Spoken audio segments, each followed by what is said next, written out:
The chemical state classes के अंदर आपका स्वागत है। लास्ट क्लास के अंदर हमने एक पॉलीमर चैप्टर को स्टडी किया था।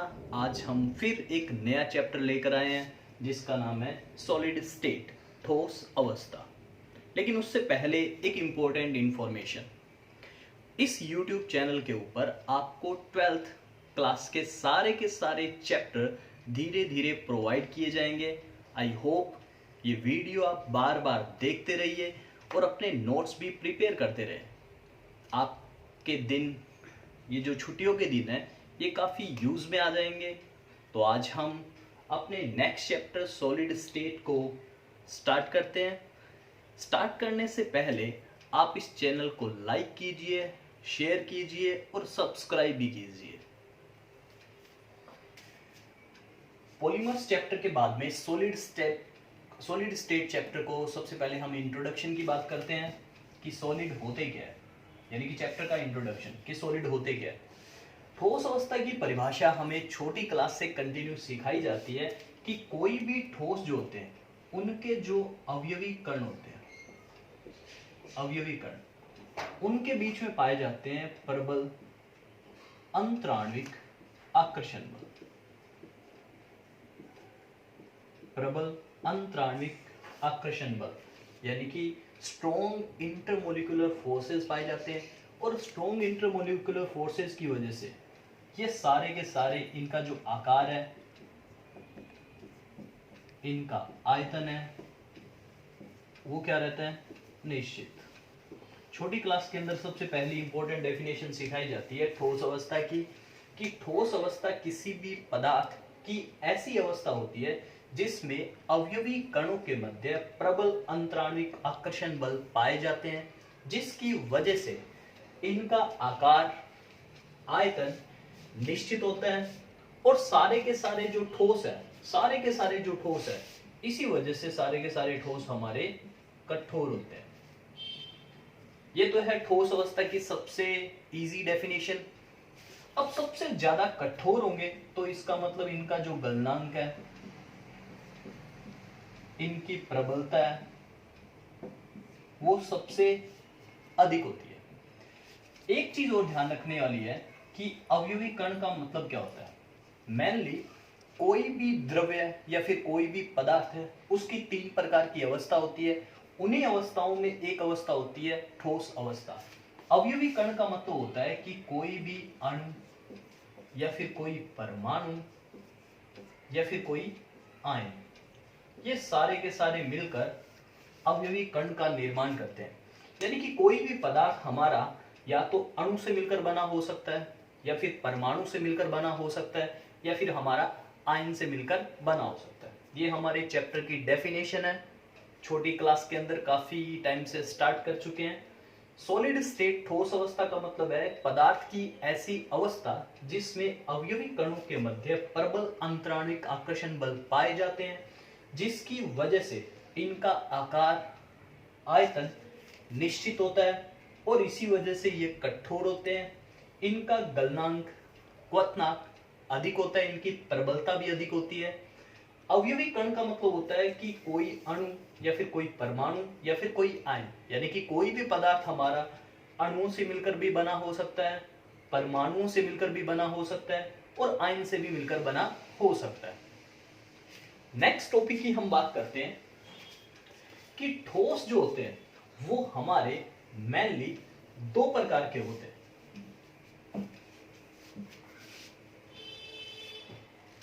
नेक्स्ट टॉपिक आता है हमारा ठोस के प्रकार।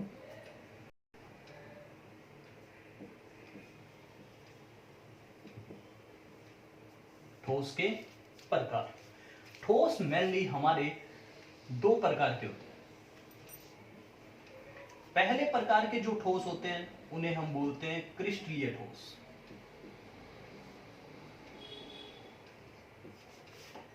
और दूसरे प्रकार के जो ठोस होते हैं उन्हें हम बोलते हैं अक्रिस्टलीय ठोस। अक्रिस्टलीय ठोस, इनको तो हम बोलते हैं क्रिस्टलाइन सॉलिड, इनको हम बोलते हैं नॉन क्रिस्टलाइन सॉलिड या फिर एमोर्फोस सॉलिड भी बोला जाता है। यानी कि ठोस हमारे मेनली 2 प्रकार के होते हैं। पहले प्रकार के जो ठोस होते हैं उनको हम बोलते हैं क्रिस्टलीय ठोस, और दूसरे प्रकार के जो ठोस होते हैं उन्हें हम बोलते हैं अक्रिस्टलीय ठोस। अब दोनों को हम स्टडी करेंगे कि क्रिस्टलीय ठोस क्या होते हैं, अक्रिस्टलीय ठोस क्या होते हैं। सबसे पहले बात करते हैं क्रिस्टलीय ठोस। क्रिस्टलीय ठोस जो है ऐसे ठोस होते हैं जिनके अंदर अवयवी कण जो होते हैं, यानी कि कोई भी ठोस में अवयवी कण होंगे, इसके अंदर जो अवयवी कण होते हैं वो एक प्रकार से नियमित व्यवस्था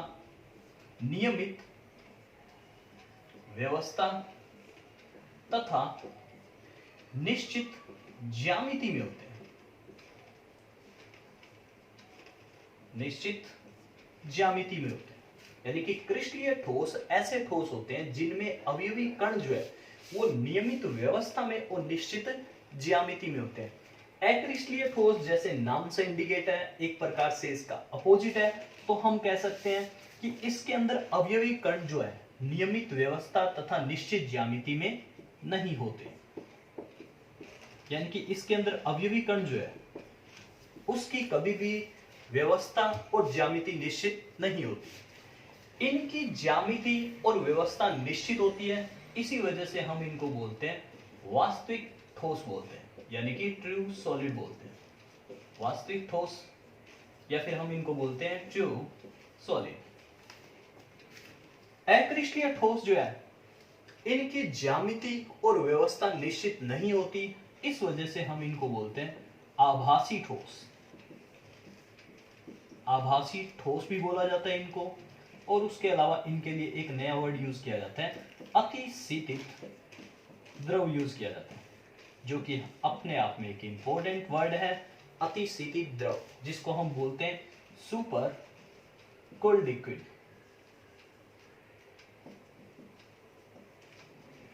सुपर कोल्ड लिक्विड बोलते हैं। ठोस मेनली दो प्रकार के, क्रिस्टलीय ठोस, अक्रिस्टलीय ठोस। क्रिस्टलीय ठोस में अवयवी कणों की ज्यामिति और व्यवस्था निश्चित होती है, अक्रिस्टलीय ठोस में ये चीजें नियमित नहीं होती। क्रिस्टलीय ठोस में अवयवी कणों की ज्यामिति और व्यवस्था निश्चित होने की वजह से इन्हें हम बोलते हैं वास्तविक ठोस। देखो मतलब क्या है, क्रिस्टलीय ठोस एक्चुअल के अंदर जैसे होते हैं वैसे ही हमें दिखाई देते हैं। फॉर एग्जाम्पल, ये मार्कर की एक्चुअल शेप यदि अपने देखें तो एक प्रकार से बेलन के रूप में है, तो निश्चित व्यवस्था है, सारे के सारे अवयवी कण है, वो एक नियमित व्यवस्था के अंदर है, तो ये एक प्रकार का क्रिस्टलीय ठोस। जबकि अक्रिस्टलीय ठोस होते हैं एक प्रकार के आभासी ठोस, यानी कि जैसे ये होते हैं वैसे हमें कभी भी दिखाई नहीं देते, इसी वजह से इनको हम बोलते हैं आभासी ठोस या फिर अतिशीतित द्रव।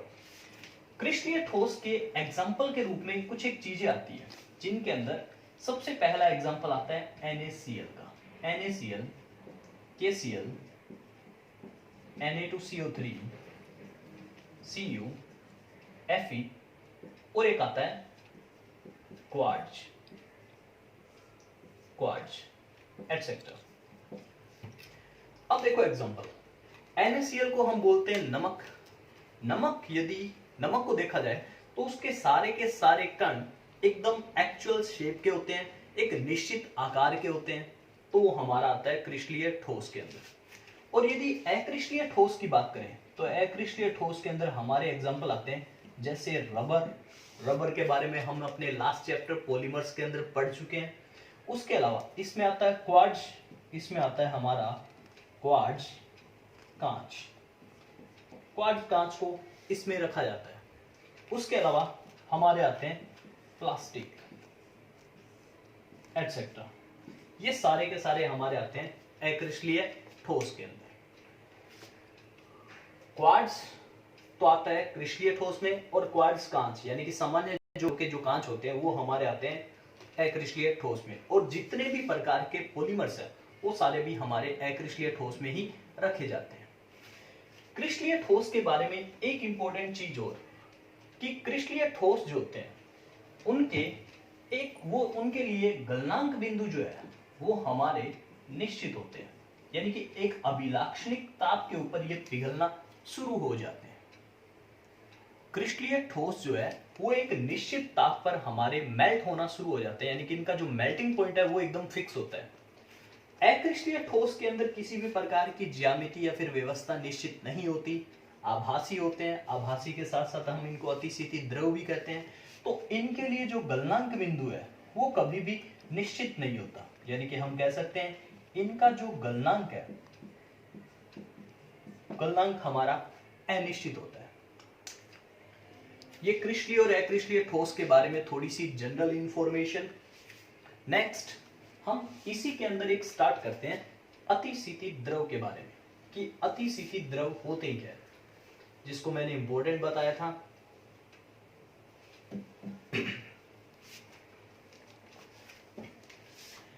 अक्रिस्टलीय ठोस के अंदर मैंने बताया था कि अक्रिस्टलीय ठोस जो है उनके अंदर एक गुण पाया जाता है जिसको हम बोलते हैं अतिशीतित द्रव, यानी कि अक्रिस्टलीय ठोस के अंदर हमारा एक गुण पाया जाता है जिसको हम बोलते हैं अतिशीतित द्रव।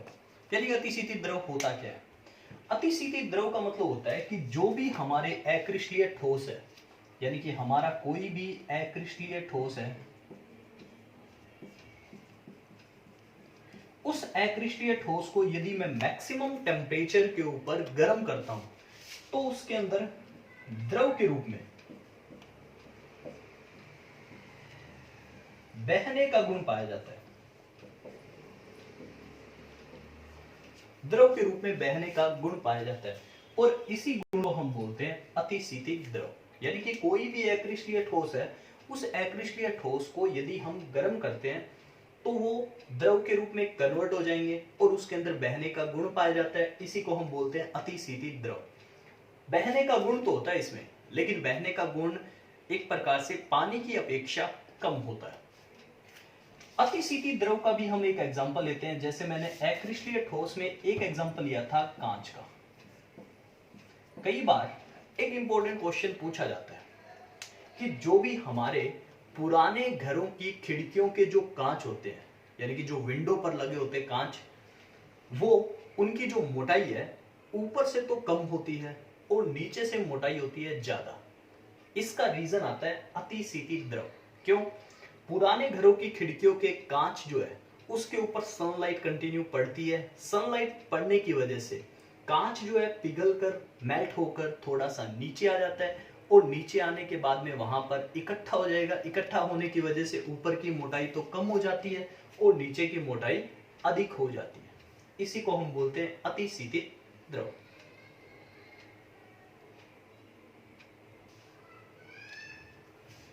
नेक्स्ट टॉपिक है चैप्टर का समदेशिकता और विषमदेशिकता। समदेशिकता को हम बोलते हैं आइसोट्रोपी, आइसोट्रोपी, और विषमदेशिकता को हम बोलते हैं एनिसोट्रोपी। यानी कि नेक्स्ट टॉपिक है हमारा आइसोट्रोपी और एनिसोट्रोपिक। समदेशिकता के अंदर एक सम शब्द आता है और सम का मतलब होता है समान, और विषमदेशिकता के अंदर हमारा एक वर्ड आता है जिसको हम यूज करते हैं विषम, और विषम का मतलब होता है असमान। तो हम इसी से इसकी डेफिनेशन निकालेंगे। समदेशिकता का मतलब होता है जब कोई भी ठोस है, कोई भी ठोस है, उसके जो भौतिक गुण है, उसके भौतिक गुण जैसे उसकी कठोरता, उसके अपवर्तनांक का मान, उसका गलनांक, उसकी तन्यता एटसेट्रा। यानी कि कोई भी ठोस है, उस ठोस के यदि भौतिक गुणों जैसे कठोरता, अपवर्तनांक, गलनांक, तन्यता, यदि इन सभी का मान सभी दिशाओं में यदि समान होता है,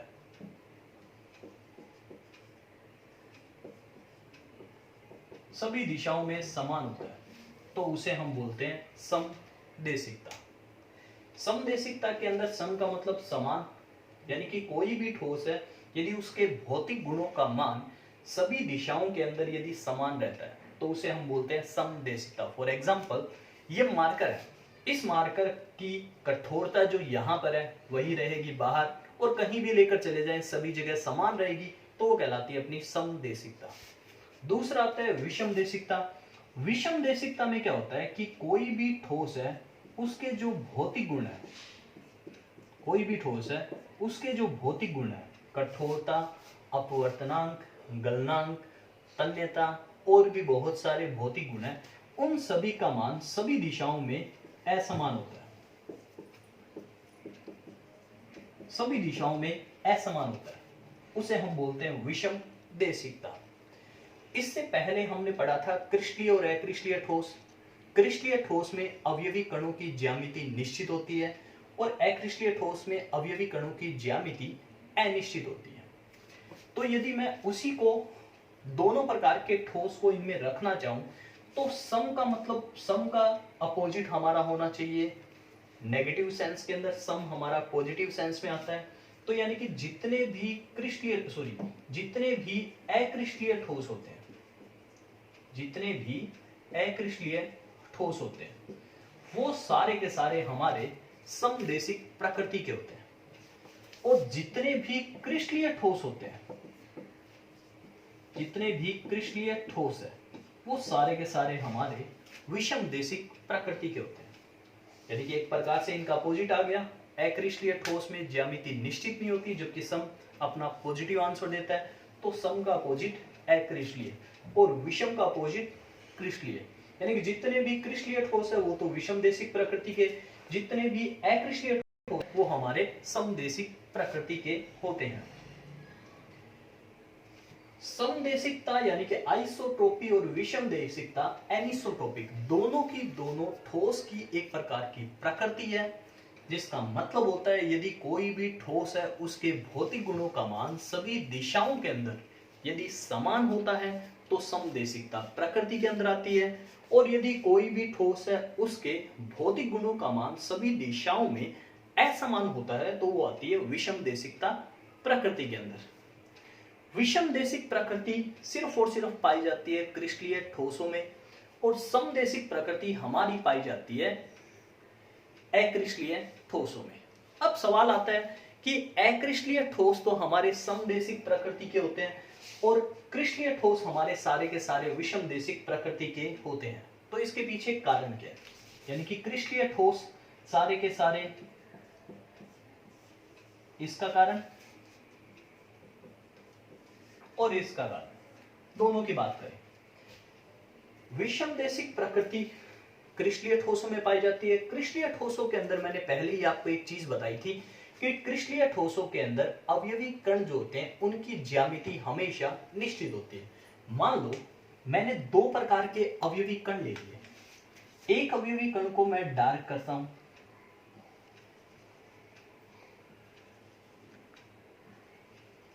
यानी कि चार अवयवी कण की एक लेयर ले रहा हूं।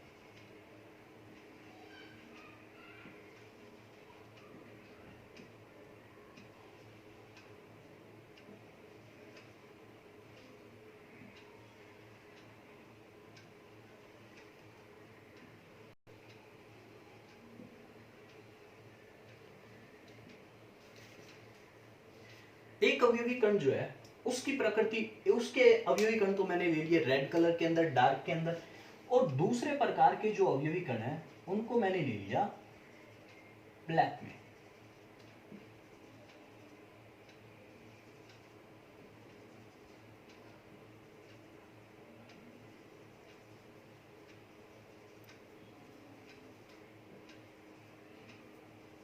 और ऐसे ही और भी बहुत सारी परत।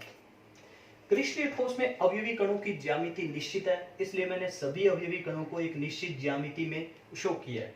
ब्लैक वाले सारे के सारे ब्लैक, रेड वाले सारे के सारे रेड, इसी प्रकार से। अब मैंने क्या कर दिया, इसके ऊपर एक प्रकाश पुंज गुजारता हूं, प्रकाश पुंज, और उस प्रकाश पुंज की दिशा मैंने रख दी ए से बी की तरफ, ए से बी की तरफ दिशा रख दी। अब ए से बी की तरफ जब मैं किसी भी प्रकाश पुंज को गुजारता हूं तो इस प्रकाश पुंज के दोनों तरफ हमारे अवयवी कणों की जो व्यवस्था है वो एक समान रहती है। लेकिन यदि मैं इसी प्रकाश पुंज की दिशा को थोड़ा सा चेंज कर देता हूं, मान लो मैंने इसकी दिशा कर दी ये वाली, सी और डी के अंदर, यानी कि ए बी दिशा के अंदर जब प्रकाश पुंज को गुजारा तो दोनों तरफ अवयवी कणों की व्यवस्था जो है एक प्रकार से समान है, लेकिन जैसे ही मैंने C से D की तरफ प्रकाश पुंज को गुजारा तो इन्हीं अवयवी कणों की व्यवस्था एकांतर क्रम में हुई। पहले रेड यानी कि C और D को मैं एक प्रकार से बॉक्स में बंद कर रहा हूं, पहले रेड, फिर ब्लैक, फिर रेड, फिर ब्लैक, यानी कि अवयवी कणों की जो व्यवस्था है, अवयवी कणों के जो भौतिक गुण है उनका मान सभी दिशाओं में क्या आ गया, असमान आ गया। तो ये हमारी कहलाती है विषम देशिकता। इसी प्रकार से यदि हम क्रिस्टलीय ठोसों की बात करें तो क्रिस्टलीय ठोसों समदेशिकता प्रकृति की बात करें, समदेशिकता प्रकृति पाई जाती है अक्रिस्टलीय ठोसों में, और अक्रिस्टलीय ठोसों में अवयवी कणों की ज्यामिति पहले से ही अव्यवस्थित होती है। तो हम प्रकाश पुंज को चाहे ए बी दिशा में लेकर जाएं, चाहे सी डी दिशा के अंदर लेके जाएं, कोई भी प्रभाव नहीं पड़ता। फॉर एग्जाम्पल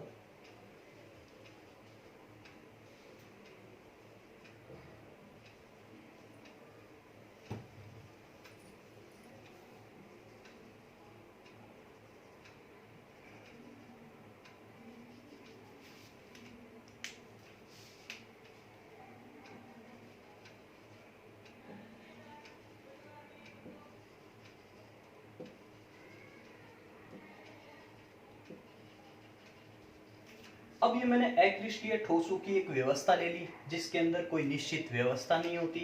अब इस प्रकाश पुंज को चाहे मैं ए बी दिशा में लेकर जाऊं, यानी कि इस प्रकाश पुंज को मैंने मान लो ए बी दिशा के अंदर गुजारा, ए और बी, तब भी इनकी व्यवस्था वही रहेगी, चाहे मैं किसी और डायरेक्शन के अंदर इसको गुजारता हूं। ए बी दिशा के अंदर जैसे गुजारूंगा अवयवी कणों की व्यवस्था एकांतर क्रम के अंदर रहेगी, वैसे ही किसी और डायरेक्शन में लेकर जाता हूं तब भी अवयवी कणों की व्यवस्था इसी प्रकार से रहेगी, यानी कि इसमें सभी दिशाओं के अंदर ठोस के जो भौतिक गुण है वो हमेशा समान रहेंगे। समदेशिकता और विषमदेशिकता ये एक प्रकार से ठोस की प्रकृति होती है। नेक्स्ट टॉपिक है हमारा क्रिस्टलीय और अक्रिस्टलीय ठोस में अंतर, क्रिस्टलाइन सॉलिड और नॉन क्रिस्टलाइन या फिर एमोर्फोस सॉलिड्स में डिफरेंस। ये भी हमारा एक इंपॉर्टेंट टॉपिक है। सबसे पहला पॉइंट दोनों में डिफरेंस का, क्रिस्टलीय ठोस जो होते हैं यानी कि जो भी हमारे क्रिस्टलीय ठोस है और उसके दूसरे अक्रिस्टलीय ठोस, दोनों के अंदर हम अंतर की बात करें, क्रिस्टलीय ठोस में अवयवी कणों की जो ज्यामिति है या फिर व्यवस्था जो होती है वो एक प्रकार से निश्चित होती है।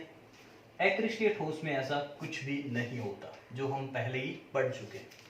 सेकंड डिफरेंस, क्रिस्टलीय ठोस की ज्यामिति निश्चित होने की वजह से हम इनको बोलते हैं वास्तविक ठोस भी बोला जाता है, ट्रू सॉलिड भी बोला जाता है, जबकि अक्रिस्टलीय ठोस की ज्यामिति निश्चित नहीं होती, इस वजह से हम इनको बोलते हैं आभासी ठोस यानी कि स्यूडो सॉलिड बोलते हैं। थर्ड, क्रिस्टलीय ठोस जो होते हैं वो सारे के सारे हमारे विषम देशिक प्रकृति के होते हैं, सारे के सारे हमारे विषम देशिक प्रकृति के होते हैं, अपोजिट। और अक्रिस्टलीय ठोस सारे के सारे हमारे समदेशिक प्रकृति के होते हैं। नेक्स्ट डिफरेंस की बात करें, क्रिस्टलीय ठोस के अंदर जो गलनांक है वो एक अभिलाक्षणिक गलनांक यानी कि गलनांक इनके लिए निश्चित होते हैं, एक अभिलाक्षणिक ताप के ऊपर ये पिघलते हैं, जबकि अक्रिस्टलीय ठोस है उसके लिए जो गलनांक है वो अनिश्चित होता है, यानी कि इनके लिए बहुत ज्यादा हमें टेम्परेचर की आवश्यकता होती है। नेक्स्ट डिफरेंस की बात करें, क्रिस्टलीय ठोस और अक्रिस्टलीय ठोस में एक डिफरेंस और आता है कि अक्रिस्टलीय ठोस को हम अतिशीतित द्रव भी कहते हैं, या फिर कह सकते हैं क्रिस्टलीय ठोस के अंदर अक्रिस्टलीय ठोस में अतिशीतित द्रव का गुण पाया जाता है, जिसके अकॉर्डिंग हमने पढ़ा था कि इनको यदि हम अत्यधिक ताप के ऊपर गर्म करते हैं तो ये द्रव के रूप में बहने का गुण भी दर्शाते हैं, जबकि क्रिस्टलीय ठोस में अतिशीतित द्रव का गुण नहीं पाया जाता। क्रिस्टलीय ठोस के एग्जाम्पल के रूप में हमने काफी सारे लिए थे, जिनमें NaCl, KCl, K2CO3, Cu, Fe and etcetera. एक और लिया था क्वार्ट्ज एटसेट्रा। और अक्रिस्टलीय ठोस के अंदर हमारे आते हैं जैसे रबर, प्लास्टिक, और एक आता है अपना क्वार्ट्ज,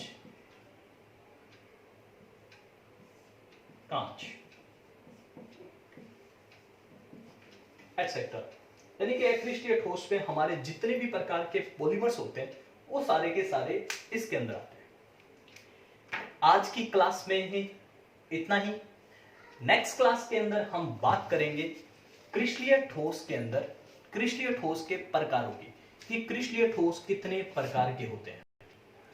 इस क्लास के अंदर हमने सबसे पहला टॉपिक पढ़ा था ठोस अवस्था के बारे में, उसके बाद में ठोस के प्रकार के बारे में कि कितने प्रकार के होते हैं, उसके बाद में हमने पढ़ा था समदेशिकता और विषमदेशिकता, प्रकृति और उनका कारण, और उसके बाद में हमारा नेक्स्ट टॉपिक था क्रिस्टलीय और अक्रिस्टलीय ठोस में अंतर।